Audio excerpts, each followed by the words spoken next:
Hello, I'm Troy Miller and I'm going to show you how to assemble the couch cane. First we'll start by laying all the parts on a flat surface. Here's the handle, the base, the hardware, and the instruction sheet.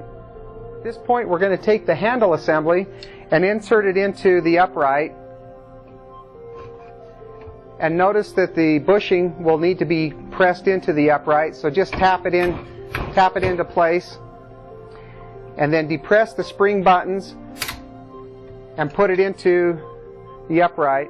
We'll place the bolt into this lower hole and tighten the bolt until the upright is secure.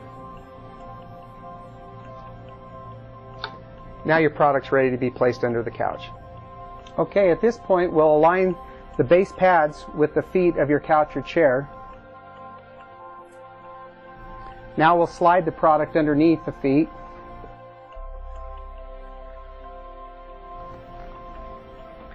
And now we'll adjust the height of the handle to your desired position. And now your product's ready to be used.